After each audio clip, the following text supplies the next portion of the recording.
There's something unsettling about them, isn't there? In a world where everyone's face is currency, where selfies are social proof of existence, where your profile picture is your digital handshake, they choose invisibility. They lurk behind landscapes, avatars, or that default grey silhouette. While everyone else is desperately performing their lives for likes, they refuse to join the show. And their absence is more powerful than any presence could be. The psychology of people who don't post their photos isn't simple introversion or technological incompetence. It's a complex constellation of awareness, resistance, and sometimes a wisdom that others are too busy performing to achieve.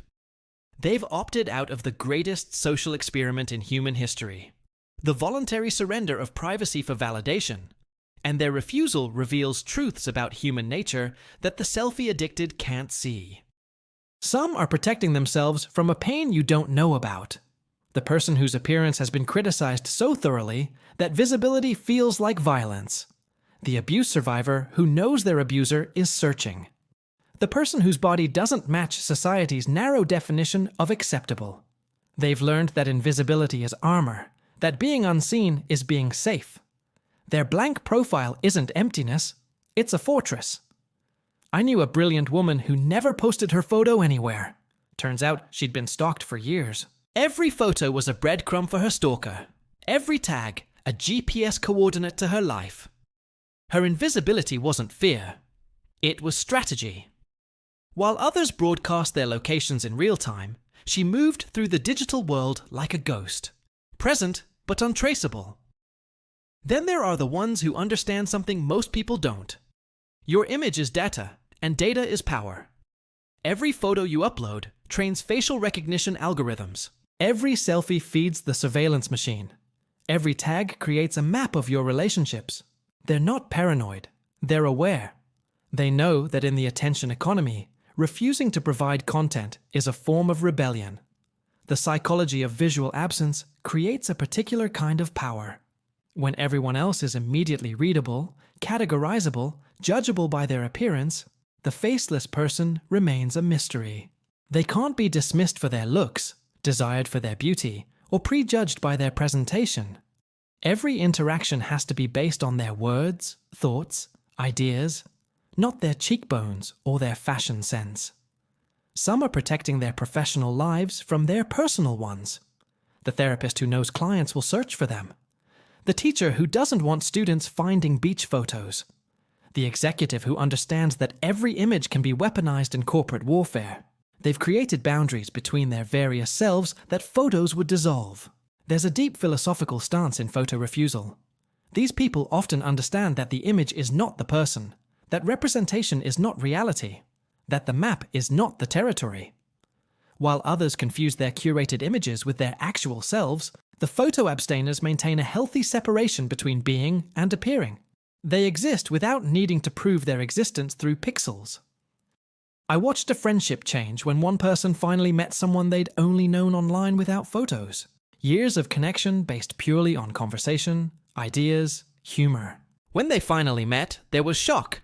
The physical person didn't match the mental image created from words alone. But what became clear was that the real person had been more present in their absence of image than most people are in their carefully curated presence. The narcissistic injury of modern culture affects photo avoiders differently. While others seek healing through validation, more likes, more comments, more confirmation of their attractiveness, the non-posters have either found validation elsewhere or transcended the need for it entirely. They're not playing the beauty game because they've recognized it's rigged, endless, and ultimately meaningless. Some are artists of absence. They understand that in a world of overwhelming visual noise, absence creates presence. Their missing photo makes people curious, makes them pay attention to words instead of images, makes them work to understand rather than making instant judgments. They're using negative space the way visual artists do. The absence defines the presence. The relationship with time is different for non-photo posters. They're not living for the photo opportunity, not experiencing life through the lens of how it will look online. They can be fully present because they're not mentally composing the caption while living the moment. Their memories aren't outsourced to Facebook servers, but remain internal, private, actually theirs. There's often trauma in the visual absence. body dysmorphia that makes every photo feel like a lie, eating disorders that turn cameras into enemies, gender dysphoria that makes current appearance feel like betrayal. The absent photo isn't just missing, it's protecting a psyche that can't bear the violence of being seen incorrectly. But there's also supreme confidence in some who don't post photos. They don't need external validation because their internal validation is solid. They know who they are without needing others to confirm it through likes. Their self-worth isn't tied to their appearance, so they don't need to commodify it. They're complete without the feedback loop of social approval. The privacy advocates among non-posters understand something crucial. Every photo is a loss of control. Once uploaded, it's screenshotted, saved, shared, memed, deep-faked. Your face becomes public property, raw material for others' entertainment, or worse. They maintain sovereignty over their image by never surrendering it to the digital commons.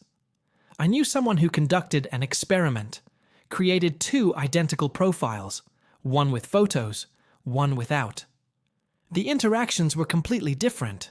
With photos, people responded to appearance. Without, they responded to ideas. The photoless profile had deeper conversations, more meaningful connections, less superficial judgment, the absence of image-forced substance. The generational divide is stark. Older people who don't post photos are often dismissed as technologically incompetent. But many are consciously choosing not to participate in what they see as digital narcissism. They remember when photos were precious, private, shared selectively. The idea of broadcasting their face to strangers seems not old-fashioned, but insane. Young people who don't post photos are even more interesting psychologically. They've grown up in the image-saturated world and consciously rejected it. They've seen friends destroyed by cyberbullying about appearance. They've watched the anxiety of maintaining image perfection. They've witnessed the emptiness of validation addiction. Their refusal is informed resistance, not ignorance. The introverts among non-posters aren't just shy. They understand that visibility demands performance. Every photo invites judgment, comparison, commentary. By remaining faceless, they avoid the exhausting labor of digital self-presentation. They can engage when they choose, on their terms, without their appearance preceding them into every interaction. Some are hiding in plain sight. The person escaping an abusive relationship. The witness in protection. The person with a famous name avoiding association. The individual in recovery who doesn't want their past to follow them. Their absence isn't just preference, it's survival. The missing photo is the space where they can rebuild without surveillance. The psychology of comparison is escaped by non-posters. They're not measuring their appearance against others because they're not in the competition. They're not experiencing the micro-traumas of seeing themselves tagged in unflattering photos. They're not watching their appearance age in public. They've opted out of the visual hierarchy that social media creates and enforces. There's a spiritual dimension for some. They believe the camera steals the soul, not literally, but metaphorically. Every photo shared is a piece of self-commodified, packaged, sold for likes. They maintain spiritual integrity by refusing to participate in the attention marketplace. Their invisibility is a form of digital monasticism. The authenticity seekers among non-posters recognize that photos lie. Every image is angled, filtered, selected from dozens of rejects. The real person in the photo is actually the most artificial version, the one deemed acceptable for public consumption. By refusing to post photos, they're refusing to participate in the collective fiction of curated reality. I watched someone return to social media after years of photo absence. They posted one selfie and immediately felt the shift. Suddenly, they were being evaluated, ranked, compared. Comments about appearance flooded in, drowning out any substantial interaction. They deleted it within hours, understanding viscerally why they'd stayed invisible so long. The control issue is central. When you don't post photos, you control who sees you and when. You're not available for visual consumption 24/7. You can choose to share your appearance selectively, maintaining boundaries that public photos obliterate. You own your image instead of giving it away for free to a platform that profits from it. Some non-posters are processing identity issues that photos would complicate. questioning their gender presentation, exploring cultural identity, navigating disability, working through body changes. The absent photo gives them space to become without performing their becoming for an audience. The dark side exists too. Some don't post photos because they're catfishing, pretending to be someone they're not. Others are hiding from consequences, debts, crimes, responsibilities. Some are predators who know anonymity enables predation. The absent photo isn't always wisdom. Sometimes it's weapon.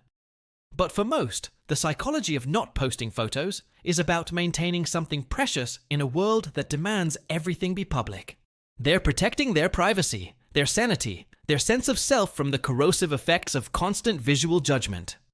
They've recognized that the price of participation, the anxiety, comparison, performance, and surveillance, isn't worth the validation received.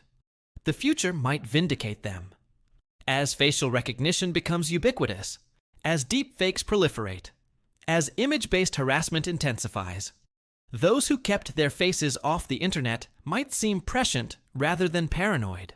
They maintained control over their image in an age when everyone else surrendered it for hearts and thumbs ups. The psychology ultimately comes down to this. They've answered the question, who am I? Without needing photographic evidence. They exist without performing existence. They connect without commodifying themselves. They're present without being on display. In a world where everyone's selling their image, they're not buying or selling. They're simply being, invisibly, authentically, freely. Their blank profile picture isn't missing something. It's missing the thing that everyone else is trapped by. The need to be seen to feel real. They know something the selfie generation might be forgetting. You are not your image. You're not your face, your body, your appearance. You're the consciousness behind all that. And that consciousness doesn't need a profile picture. It just needs to be conscious. The absence of their photos asks a question the image-obsessed can't answer. If nobody could see you, who would you be? They've answered it by being that person, invisible and free, while everyone else is still performing for cameras that never stop watching.